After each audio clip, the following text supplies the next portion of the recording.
tackling the topics everyone's talking about online. Share, engage, interact. This is Newsfeed Now. Hey, it is Tuesday. Good afternoon to you. Welcome to Newsfeed Now. I am Aaron Nolan. Over the next 15 to 20 minutes, we're working down some big stories that affects just about everybody in the South. First things first, living away from your family is one of the toughest things you can do. Where Matt, guys? We're going to stay right here. And I'm proof of that. Twice over the last 3 years, I've been out of the country for about a month each time. In fact, the last time I left home, I was in South Korea, and my daughter started walking. Sure, I got to see it on video and FaceTime, but it's simply not the same. In Texas, the oil fields are seemingly bursting with oil.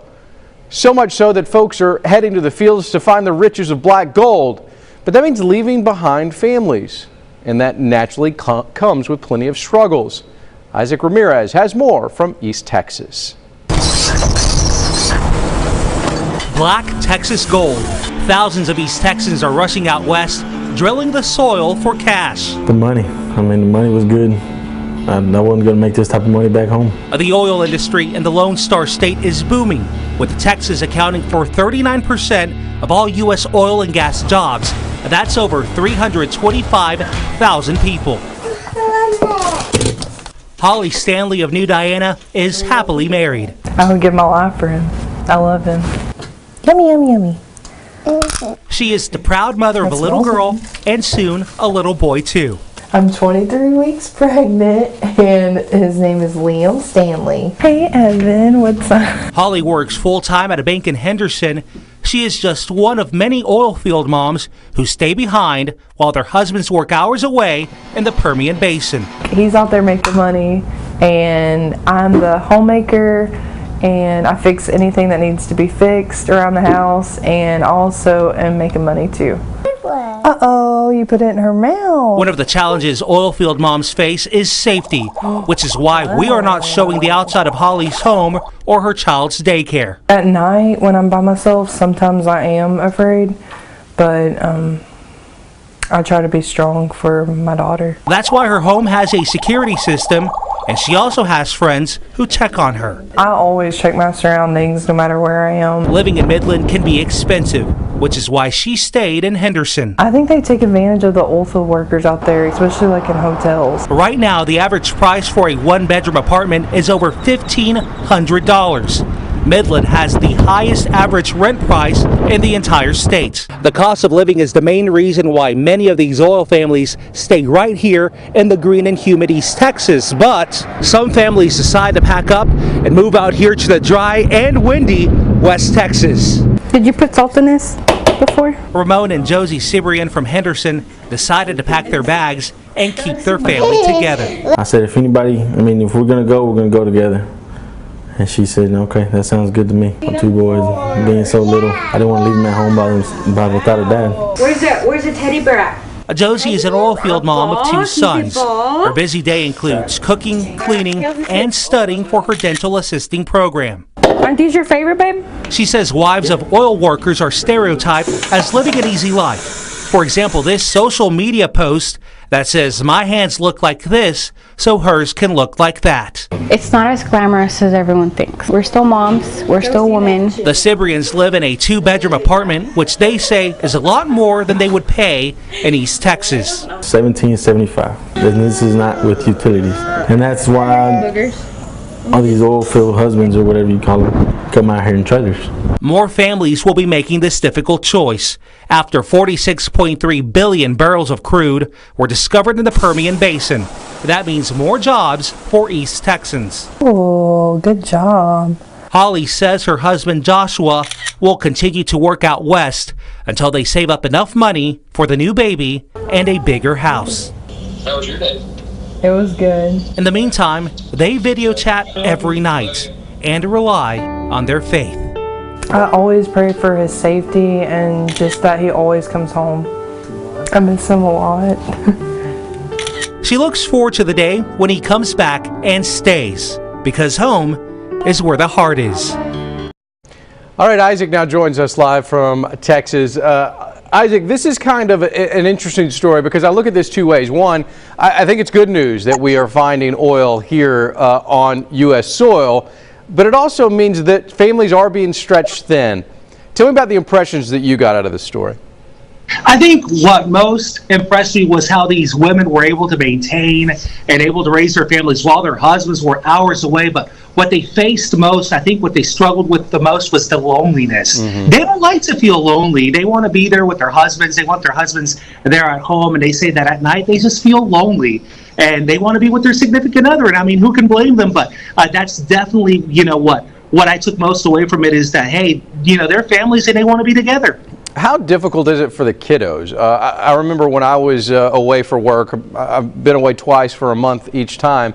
It's tough on my little girls. And, when I got home the second time, my oldest prayed that I would never go back. How tough is it on these little ones? I mean, it's super tough. I mean, I think everyone has memories, of being at home and waiting for dad to get back home or mom to get back home from work, but they don't get to see that. They're at home, they're alone. They don't get to play with their dads, but through the power of, FaceTime, Skype, all that, they're able to connect every night with their parents as well, but it's not the same. You can't give a hug through video messaging. Yeah, without a doubt. I mean, I had to bribe my kids. I promise you, I'm coming back, and there's a toy. I'm going to bring it back. Yeah. What else do we know about the oil industry there in Texas? It seems like it is thriving right now. It is really booming right now, but speaking to experts, they're saying that we might be on the edge of a really, really big boom with that big oil discovery that they made out in West Texas. Dozens of billions of barrels of oil, gas as well. That was discovered. So it seems like we're edging towards another boom, but that could also affect prices, of everything here at home as well. So we're gonna have to wait and see what happens. But Isaac, your story is a great reminder that the luxuries that we have in this country are not without sacrifices, even if it's just an oil guy out in the fields being away from his family. Definitely, and hopefully, it's good. At least they're making good money. But of course, eventually they want to be reunited and be all together as one. Isaac Ramirez, thank you so much, man. Appreciate you taking the time. All right, moving on to Tennessee now, and the capital city of Nashville is having quite a bit of political controversy. The Speaker of the House's Chief of Staff has resigned after allegations of sexual misconduct and racist text messages. All of this while his boss is sticking by his side. Let's get the info from Eric Egan out of Nashville. I do not believe those are true. To reporters Thursday, House Speaker Glenn Cassada defended Cothran over the alleged racist messages, standing by his chief of staff. I know him. I've known him, and that's just not in his characteristics. So I just refuse to believe anything else because of what I know firsthand. But more accusations came Cothran's way this week, involving improper text messages from as recent as 2016. As reported in the Tennessean, that communication included soliciting oral sex and naked photos from interns, sex with a lobbyist, and using other derogatory terms toward women. Cassada was allegedly included in an August 2016 text conversation with Cothran, as Cothran describes having sex with a woman in a bathroom. Several hours before resigning Monday, in a joint statement, Cothran and Speaker Cassada did acknowledge texts sent 3 years ago in reference to drug use. Regarding the texts in question, I readily admit that I sent some of them. Cothran later added he had done things in the past he was not proud of, but he says he is, quote, nothing even remotely resembling a racist. Chris Bungard is a political analyst out of Nashville, Tennessee, a reporter there. Chris, what else can you tell us? Has anything come out recently? Well, there's just been so much. This story has changed. We're coming to you from the Tennessee Legislative Office hallways. Just literally a few moments ago, the Tennessee Black Caucus up here wrapped up a news conference, a very long news conference, a very detailed news conference, and basically they want to meet with Speaker Cassada face to face about these allegations of racism and sexism up here in Capitol Hill. This is a story that broke last Thursday, as the report mentioned, and it's still not. There's still so many threads that could happen in this. The biggest one being, what is the future of Speaker Glenn Cassada, who is mentioned in some of these sexually explicit texts that have been reported about. He has talked a little bit today on one local outlet on a radio station. What he said, I have no plans to resign, and I believe that I have the support of my caucus. That was this morning. All right, Back to you, Aaron. So, Chris, this is a member of this office.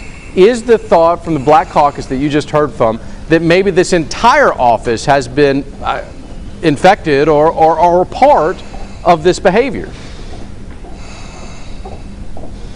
Well, that's the story here. I mean, Cade Cothran was the former chief of staff who resigned last night just after 6 o'clock after being involved in these controversial texts.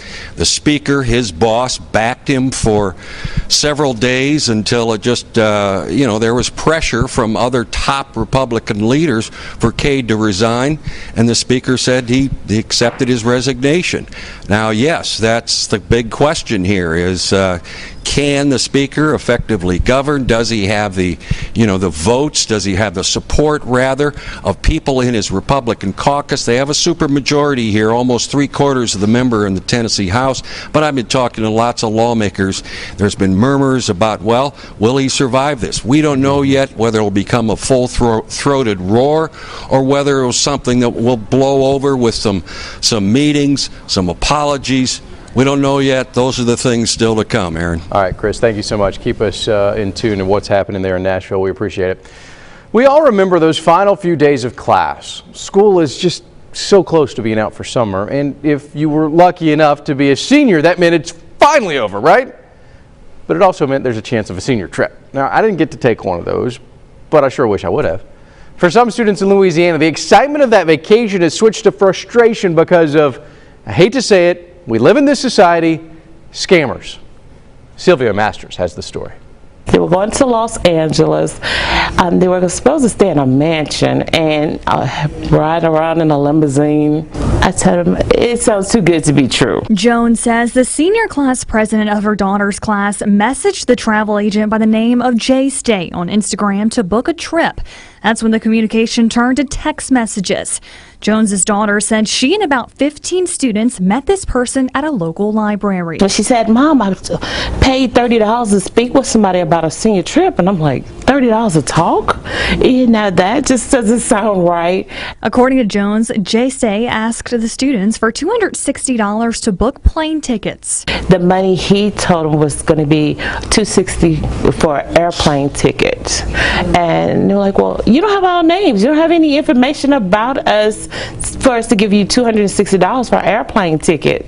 So that seemed fishy to my daughter. Skeptical, Jones told her daughter to not give any more money to this person. He specifically told my daughter that if you all are not going to give me the money, then I'm through with y'all. I said, do not give any more money. You've already initially paid $30 until we see something in writing. The website does look great. However, we can't find any professional affiliations, no travel agency affiliations, no licensing, no accreditations, or anything registered to the individual or the business itself. Nothing about this guy seems legitimate. Now joins us live from Lafayette, Louisiana. Sylvia, you get a story like this and you instantly start thinking of, I feel bad for those folks who were just taken advantage of. Did you have that running across your mind as you filed this report? Absolutely, and I think the biggest thing is that these seniors were, an exciting time, ready to go on senior trip, took initiative, messaged this individual who claimed he was a local travel agent, and it just kind of transpired from there. This guy asked for $30 up front to even meet with him in person, and then all of a sudden he asked for, close to $300 just to book plane tickets, and this guy didn't know any information about these seniors, and I think the biggest thing is these seniors, didn't know that hindsight, they were getting scammed. Yeah, I hate to say it, but it is the world we live in. We all get that call from Julie at Card Services at least once a day. It's just what happens nowadays. How much money were these guys out? Was it just that initial $30? Yes, it was just that initial upfront fee of $30 just to talk to this guy in person at a local library. And so as we know right now that these about 15 seniors or so did not receive that $30 back. All right, so $30, and they met with him at a library. Yes, at a local library, which, I mean, you know, granted that's a public place, that's good, but he just asked for $260, you know, to book plane tickets, and these seniors were like, well, wait, you don't know our information, you can't, you know, just the trip itself, the plans were not all laid out, and they didn't have anything in writing, no contracts, and so it just seemed fishy to these seniors. Yeah, without a doubt, Sylvia, I think a lot of good things are coming out of this, and something we can all learn. One, $30 to talk to anybody ain't worth it. We're in a society of free estimates all day long. Absolutely no. If they ask you for money up front, and granted, I talked with the Better Business Bureau about travel agents, and of course they need to make money, but usually, according to the BBB, they don't ask money up front. Yeah. Just to Oh, Sylvia just froze on us. Oh no. Okay, Sylvia, thanks. If you can hear me, thank you so much. You froze on us, so we got to go. Appreciate it. Sylvia does bring up a good point. Look, if somebody asks for money up front just to talk, it's a scam. Don't do it. And it would be good knowledge not to do it anyway, right? I mean, I don't want to just have to talk to somebody and you pay me well, wait a minute. Matt Sewell, every time you text me, I'm going to need you to text me $15 on Venmo, okay? Every email that my producer sends me, he now has to pay. No, I'm joking. Look, if anybody asks to do that, don't do it. That's a scam. And if they don't have your information and they're asking you to pay big amounts, that's a scam. At the end of the day, this is the society we live in. We've got to get better about how we hold our information, and we can't trust people. You know, the other day, this is a true story. I'm going to tell you. I was on the phone, and somebody called me, and then they hung up. So I called them right back. I like talking to these telemarketers. I like trying to get more information out of them. And the guy said, "What do you think you're going to get me?" I kid you not. On the other line, he goes, "What do you think you're going to get me?" And then he said, "A-hole," and hung up on me. I'm like, are you kidding me? Not only are we in a society of scammers, now we're in a society where they're really targeting us, and they're going to take shots every time they get, right? Let's be smarter here. Let's just do it. If Amber or Susie or Vanessa or Bill or Smith, whoever it is from Card Services calls you, don't give them nothing. Let's stop it right now. Let's not give them what they need. Thanks for joining us for this Newsfeed Now. I'm off my soapbox. See you tomorrow.